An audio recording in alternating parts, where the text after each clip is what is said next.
I wrote a book. It's called The Impossible Made Possible, and I'll explain a little bit about it.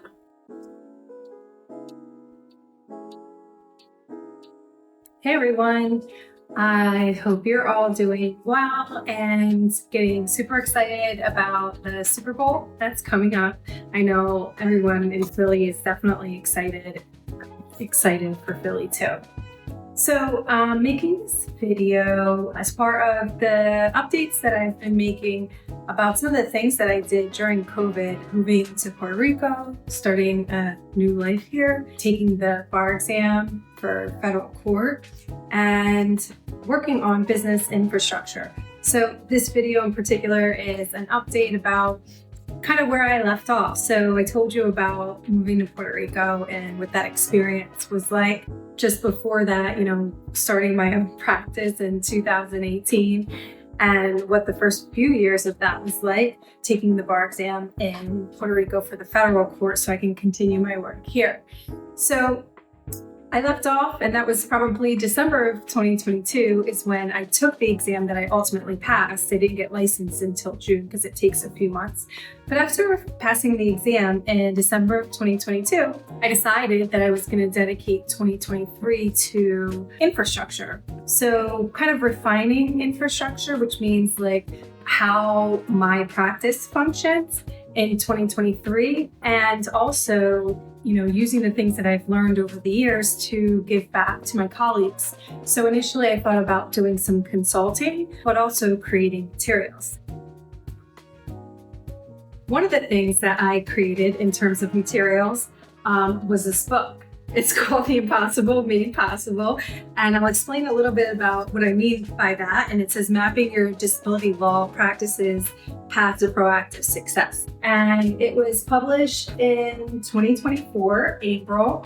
I started it after I passed the bar exam for the federal court in Puerto Rico. It was part of a year-long process of refining certain aspects of my own practice, the standard operating procedures. So it's a little bit of a projection in terms of, as I was writing it, I was refining certain aspects of my own practice that I wanted it to be more like. And it is meant to be just documenting how I run my practice and how I think, at least for me, the best way is to run a practice that is sustainable in terms of balancing my personal aspirations and wanting to have a good quality of life the way I see it, which is what I want for my life and my practice. I felt like it wasn't possible at one point. And as I was writing it, it kind of forced me into certain aspects that I had to push myself of my practice to be able to achieve. So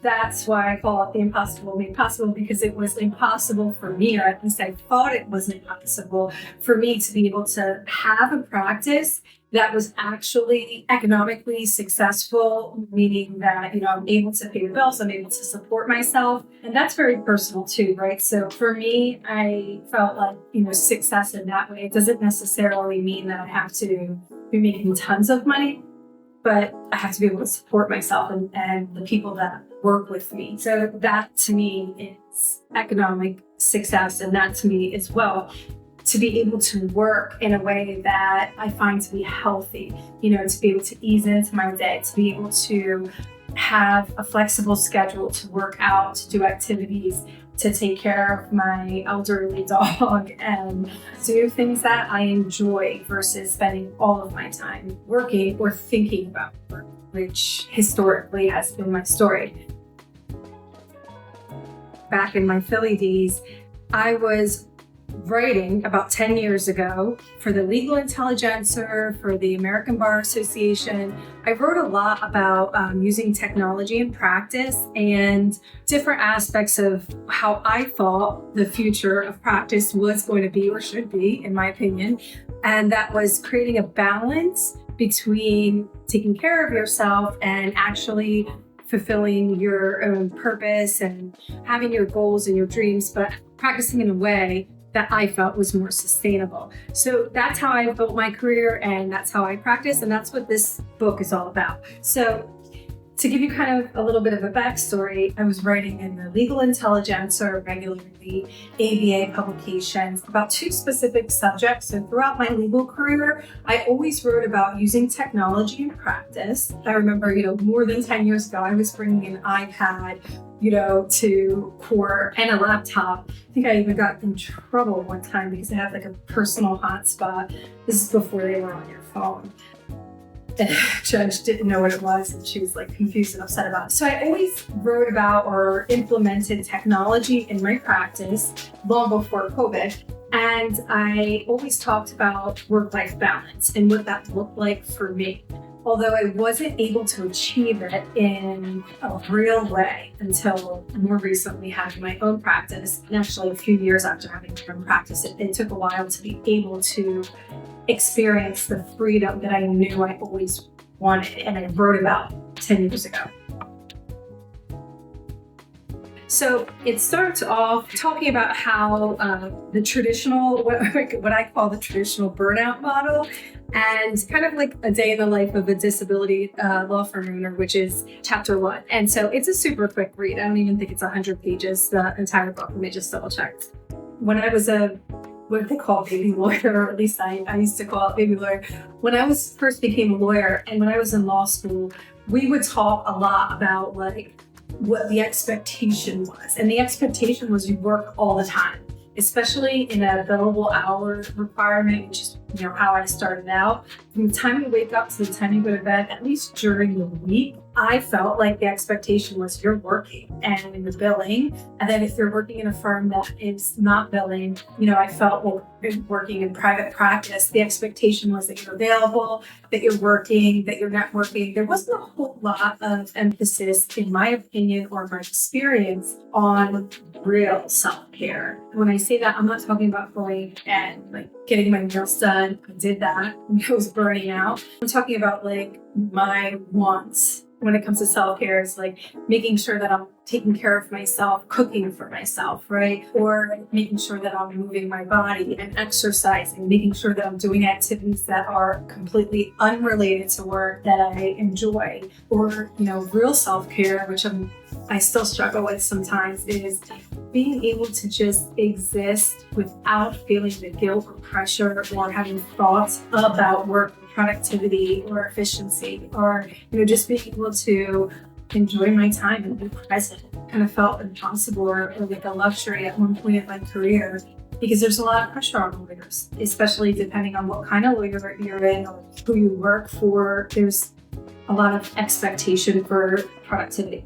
The book, it was meant to kind of give an overview of what I feel like practice is under a traditional burnout model. In other words, getting up early, rushing to get into the office. I joke, kind of spilling coffee on myself on the way in, which I did for years. Just spending the whole day grinding, driving around from one court to another, on the phone with clients, on the phone with colleagues, team members, and then, having to go to networking events, bring in business, and writing briefs in between. I spent years doing that kind of work, just pre-COVID, feeling like I was just running myself into the ground to have a day or 2 days to do laundry, go shopping, and reset for the week. And it didn't feel sustainable. So when I created my own practice, I was very intentional about, I always had a virtual practice. I never had a brick and mortar. I never had a full-time office that I went in when I had my practice.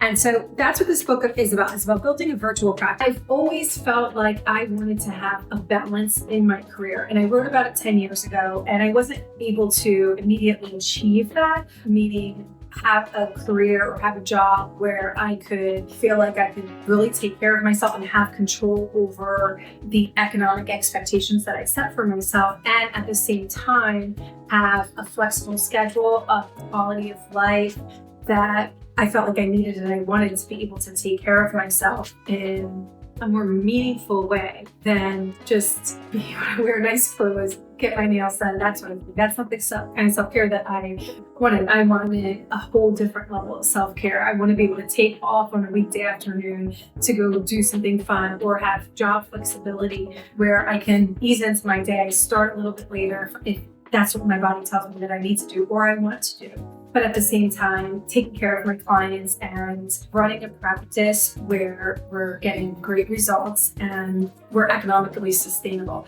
So that's what the book is about. With the book comes a number of resources that I posted on my website. The book is great, it's a short read, but the resources that come along with it for a law practice owner are to include standard operating procedures, example forms, more than example forms, the forms that you can actually use with your clients for the disability law practice, everything from initial applications, SSI applications, appeals, medical chronologies. All these tools, the point of them is to save you and your team a lot of time in the information retrieval cycle, which, as anyone who is in the disability law practice or disability field knows, that's one of the most challenging aspects of running a disability law practice is information retrieval. So there's some great tips on how to communicate that with clients and overall just lower the stress level that's involved with running a disability law practice. I found doing this for 17 years, practicing in the area of disability work, that it can be very stressful. I mean, every job is stressful, so I don't want to make it seem like more stressful than other jobs, but the stresses that are unique to a disability law practice are that we are dealing with people who are, sometimes they have barriers to communication that they can't control because of their cognitive limitations, their mental health limitations, or the physical limitations they are pain. They can't always articulate things in the way that we'd like them to. So that's been one of the biggest hurdles in streamlining my practice and making it so that it is less stressful for us and for them as well. So if you do pick up the book, I hope you enjoy it and find it to be helpful. I'd love to hear your feedback.